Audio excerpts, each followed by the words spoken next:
மழை தான் உட்காரு. மழைதாயா? ஏய், கடலம்மாவை பேசும்போது மழை பெய்யலைன்னா அப்புறம் என்னடா இருக்கு? கடலுக்கு என்னடா மரியாதை இருக்கு? நீ நனைஞ்சா முளைச்சு போறதுக்கு வெங்காயம் இல்ல, விதையும் இல்ல, வெள்ளை பூண்டும் இல்ல. உட்காரு. உட்காரு.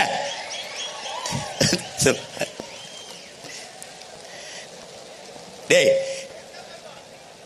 டேய், மழைக்கு மரியாதை கொடுக்க கத்துக்கடா. டே இறக்கடா. டே இறக்கடா, கீழே விட்டு உட்கார்றா. டே உட்கார்றா.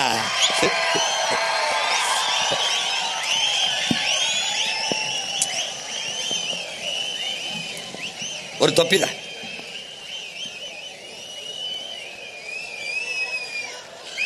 அவ்வளவுதான், போயிருச்சு. சும்மா நம்மளை வாழ்த்திட்டு போகுது.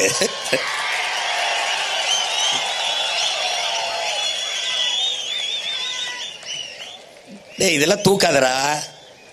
மாநாட்டுக்கு மரியாதை இல்லடா. கடலை பேசுறோம், மழையை பேசுறோம், இப்படி தூக்கி உட்கார முதல்ல. வச்சுக்க தேவை.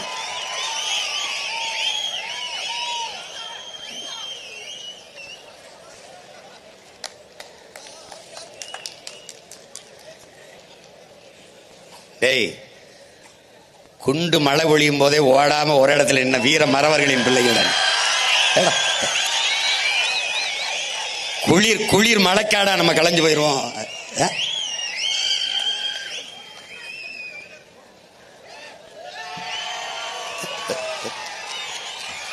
போடுப்பா, போடு.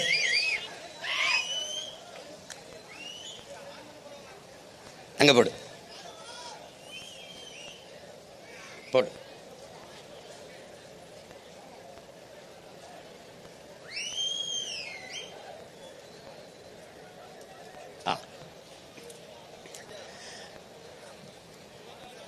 இப்போ பூமியிலிருந்து சரியா 30-50 கிலோமீட்டர் தூரத்தில் இந்த காற்று படலம், அந்த ஓசோன் படலம்ங்கிறோம். இதுதான் அங்கிருந்து வருகிற சூரிய வெப்பத்தை தடுத்து அந்த வெப்பத்தை தணிக்கிறது. அங்கே ஏற்படுகிற நிறப்பிரிகை உங்களுக்கு பார்க்குற. இப்போ நீ வானவில்லாம் பார்க்குற, அதில் எல்லா வண்ணமும் தெரியும், வெள்ளை தெரியாது. இந்த பாரு, இந்த வானவில்ல எல்லா வண்ணமும் தெரியுது பாரு, ஆனால் வெள்ளை தெரியாது. ஆனால் வெள்ளையும் அதில் இருக்கு, ஆனால் உங்க கண்ணுக்கு தெரியாது. ஏன்னா அந்த நீல நிற வண்ணம் ஆதிக்கம் செலுத்திடுது. அதனாலதான் வானமும் கடலும் முழுக்க நீளமாக தெரியறது. காரணம் அதுதான். பாரு, முழுக்க நீளமா தெரியுது. அது அதிகப்படியாக ஆதிக்கம் செலுத்திடுது. இப்ப இந்த இடத்துல அங்கிருந்து வருகிற வெப்பத்தை தனித்து நம்மளால் தாங்கிக் கொள்ளக்கூடிய வெப்பமாக மாற்றுகிற பணியை அந்த காற்று வளிமண்டலம், காற்று படலம் செய்யுது. அதுக்கப்புறம் அங்கிருந்து வருகிற வெப்பத்தையும் நம்மளால் தாங்க முடியாது. பொசுங்கி எரிஞ்சு செத்து போயிடுவோம். அப்ப அதை யாரு தடுக்கிறது? இந்த மரங்கள். பார்க்கிற, இது ஏன் பழுப்பா காட்டியிருக்கேன்னா, நீ எந்த செடியும் கொடியும் எந்த மரமும் துளிர்க்கும் போது பழுப்பு நிறத்தில் தான் இலை துளிர்க்கும். அது செத்து அது கருகி கீழே விழும்போது பழுப்பு நிறத்தில் தான் விழும். பிறகு எப்படி பச்சை ஆகுதுன்னா, இங்க பாரு, எப்படி பச்சை பழுப்பு நிறமா தான் இருக்குது பாரு. ஆனா கடை என்ன எதனாலன்னா, அங்கிருந்து வருகிற சூரிய ஒளியை அந்த மரம் தடுத்து அந்த பாரு, அது இங்க இலை இதுகெல்லாம் என்ன செய்யுது, சூரியனிலிருந்து வந்த ஸ்டார்ச் அதை உட்கொள்ளுது. அதுல இருக்கிற சர்க்கரையை உறிஞ்சு தன் உணவுக்கு எடுக்குது பாரு. எடுக்கும் போது அதுல இருக்க பச்சையம் அதை எடுத்து உள்ள வந்தோடனே இலை தலை எல்லாம் புல்லு பூண்டெல்லாம் பச்சையா மாறிடுது. ஆனா செத்து விழுகும்போது, உயிரற்று விழும்போது இது மாதிரி விழுது. அப்ப இடையில அது பச்சையா இருக்க காரணம், அது சூரிய ஒளியில அங்க இருக்கிற சர்க்கரையை உறிஞ்சி தன் உணவுக்கு சாப்பிடுது. சாப்பிடும் போது வெப்பத்தை உணவா உட்கொண்டு வெப்பத்தின் அளவை குறைக்கிறதுனால மரத்துக்கு கீழே நம்ம நிற்கும் போது வெப்பம் நம்மளை தாக்காம குளுகுளுன்னு இருக்குது, நிழலா இருக்குது. அப்ப யாரு பெரிய வேலையை செய்யறது? யாரு? இந்த காற்று படலம். அதை தந்தவள் கடலில் இருந்து போற அந்த ஆக்சிஜன், அந்த மூச்சு காற்று வளிமண்டலத்தை உருவாக்கிய கடலம்மா தரையிலே இருக்கிற இந்த மரம். இப்ப கடலுக்கு என் மாநாடு சீமானவன் தம்பி தங்கைகளும் போடுறாங்க, மரத்துக்கு என் மாநாடு சீமானவன் தம்பி தங்கையும் போடுறாங்கன்னு இந்த அறிவு கட்ட, இந்த கேடு கட்ட, கேவலம் கட்ட இனி எவனும் கேட்க மாட்டான்னு நினைக்கிறேன். சரிதானே? கேட்டா எவனா பேசுனா என்ன சொல்லு, இரு உங்களுக்காக ஒரு மருத்துவமனை கட்டுறோம், பெரிய பைத்தியக்கார மருத்துவமனை சொல்லி. இப்ப இந்த காடுகள் இது என்ன செய்யுதுன்னா, புவி வெப்பமாகறனால என்ன நமக்கு பிரச்சனை அப்படிங்கிறத நீ பார்த்துக்கணும். இது என்ன செய்யுதுன்னா, பூமிக்கு மேல இந்த நச்சு காற்றுகள்லாம் இருக்கு பார்த்தியா, இந்த நச்சு காற்று எது, மீத்தேன், ஈத்தேன், இந்த ஹைட்ரோ கார்பன் எடுக்கிறது, இந்த நெய்வேலி பழுப்பு நிலக்கரி இதுல இருந்து போறது, அணு உலை, இந்த என்ன சொல்றது,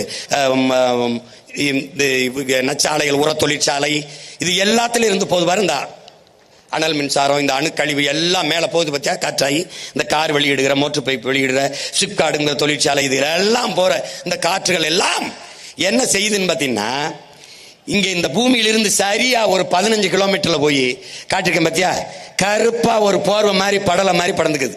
அதுக்கு மேல 50 கிலோமீட்டர்ல ஒரு காற்று படலம் இருக்கு, அதுக்கு கீழே ஒரு கருப்பு படலம் இருக்கு. இந்த படலத்தை உருவாக்கியவன் யார்? நம்ம தான். எது? இந்த நச்சு ஆலைகளில் இருந்து வெளியாகிற இந்த கரும் புகை, ஏசி, இந்த குளிர்சாதன பெட்டி, இந்த நீராவி, இது எல்லாம் கலந்து போய் சேர்ந்து சரியா பூமியிலிருந்து 15 கிலோமீட்டர்ல இப்படி கருப்பா நின்னுக்கிறது. இதனால என்ன பிரச்சனை? என்ன பிரச்சனைனா, சூரியனிலிருந்து வருகிற வெப்பம், பகலில் இருக்கிற வெப்பம் இரவில் நீல அலை கதிர்களாக மேலெழுந்து சென்று போய் குளிர்ந்துருது. ஆனால் இந்த பகலில் வருகிற சூரிய வெப்பம் இரவில் நீல அலை கதிர்களாக மேலே எழுந்து செல்கிற போது அதை மேலே போக விடாமல் இந்த கருப்பு போர்வை போட்டு போர்த்தியதை போல இந்த புகை, இந்த படலம் என்ன செய்து, இந்த தூசிகளால், இந்த நச்சு புகைகளால் உருவான படலம் திருப்பி பூமிக்கு அனுப்பிடுது. நன்கு என் தம்பி தங்கைகள், என் பேரன்பு மிக்க பெற்றோர்கள் புரிந்துக்கணும். இது பூமிக்கு திருப்பி அனுப்புறதுனால என்ன ஆயிருதுன்னா, இந்த வெப்பம் மேலே போகாமல் பூமியிலே நிரந்தரமாக தங்கி விடுவதால் பூமி வெப்பமாகிறது, புவி வெப்பமாகிறது. புரிஞ்சுச்சா? இந்த புவி வெப்பமாவதால் என்னென்ன பிரச்சனை? பருவ நிலை, கால நிலை மாறிடுது. அதனால என்னென்ன பிரச்சனை இப்ப பாரு. காலநிலை,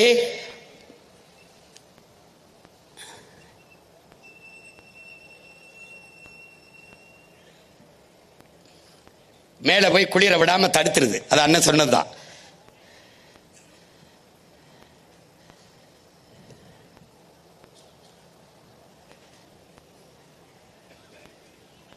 இப்ப பாரு, புவி வெப்பமாவதால் என்னென்ன பிரச்சனைன்னு நீ கேட்கும்போது உனக்கு விளக்குறேன் பாரு அண்ணன். இந்த பூமி வெப்பமாகிறதுனால இப்ப என்ன செய்யுது, பூமியில பெரும்பங்கு யாரு? கடல் நீர். அது கொதிக்க ஆரம்பிக்குது, அது வெப்பமாகுது. இந்த கடல் நீர் வெப்பமாகும் போது பாரு, இந்த உலை கொதிக்குது, அந்த கடல் வெப்பமாகுது, கொதிக்குது, இங்க பாரு கொதிக்குது. இப்ப நீ என்ன புரிஞ்சுக்கணும்னா, இந்த வெந்நீர்ல ஒரு உயிரோட ஒரு மீனையோ ஒரு இதையோ ஒன்று போட்டினா என்ன போகும்? செத்து போகும். அப்போ கடல் அளவுக்கு அதிகமாக கொதிக்கும் போது என்ன ஆயிருது, கடலுக்குள்ள இருக்கிற பல கோடிக்கணக்கான உயிரினங்கள் செத்து போகுது. அதிலே நமக்கு மூச்சு காற்றை தருகிற செடிகளும், அந்த நீல பச்சை பாசி, அந்த மாதிரி பவளம், அதுவும் செத்து போகுது. அளவுக்கு அதிகமான வெப்பம். இப்ப புவி வெப்பமாகுதுனால பருவநிலை மாறுவதால காற்று அழுத்தம் உருவாகுது. இந்த உருவாகுது பாத்தியா?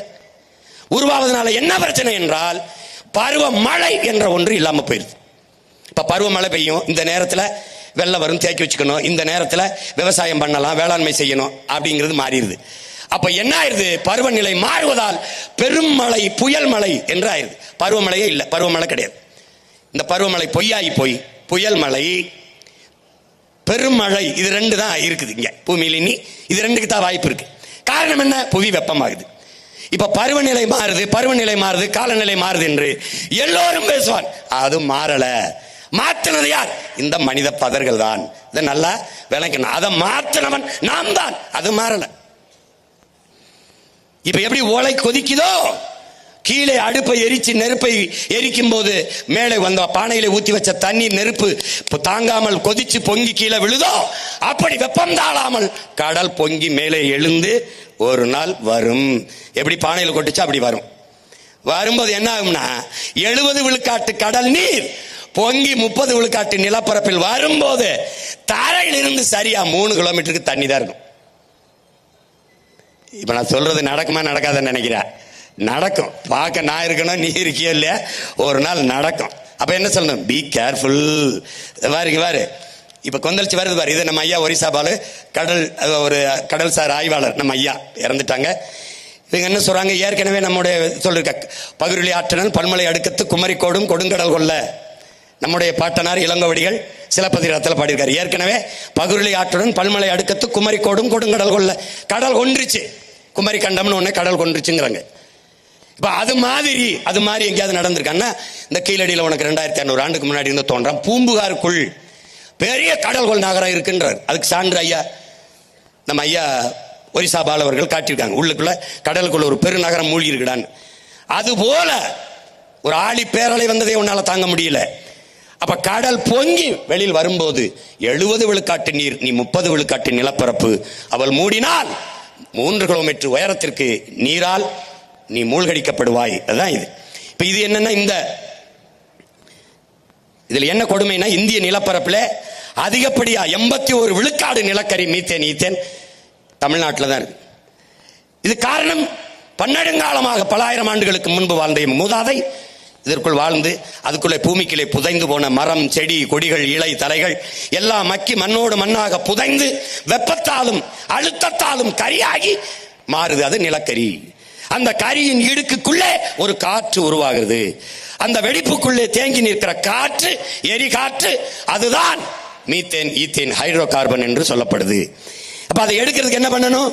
பூமிக்குள்ள குழாயை போட்டு அந்த காற்றை உறிஞ்சுவதற்கு அங்கே இருக்கிற நீரை உறிஞ்சி வெளியில ஊத்தணும்.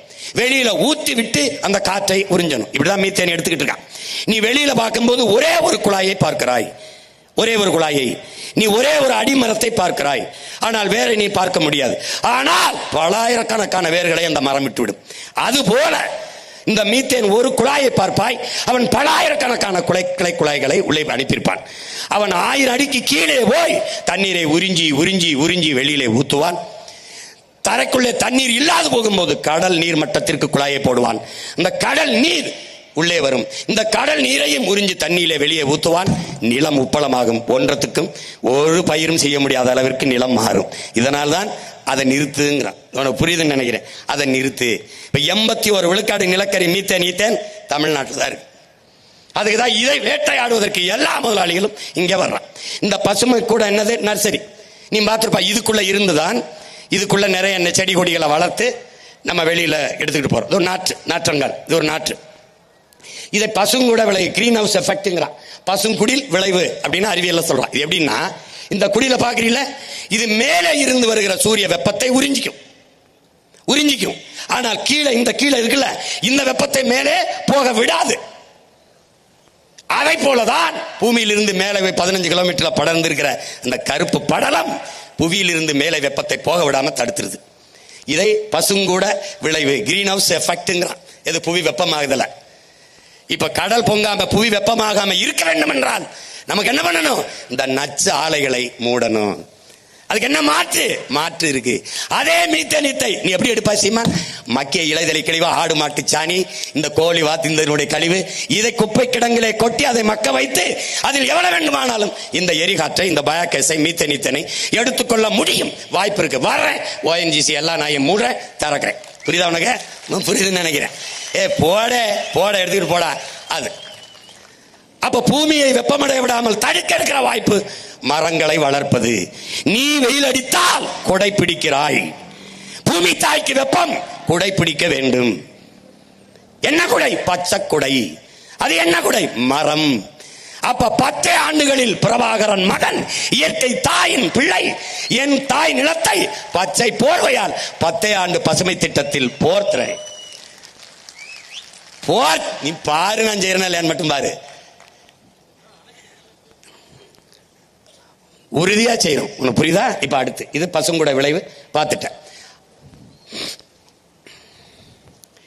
இதெல்லாம் அதேதான்.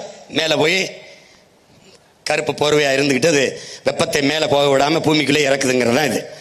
அதான் சொல்லுது. இந்த காடுகளை அழித்தல், எதுக்கு அழிக்கிறோம் ஏன் அழிக்கிறோம் தெரியாது, அவன் பாடு செஞ்சுட்டு இருப்பான். இதுவால் தான் புவியின் வெப்பம் அதிகரிக்குதுங்கிறத சொல்லுது.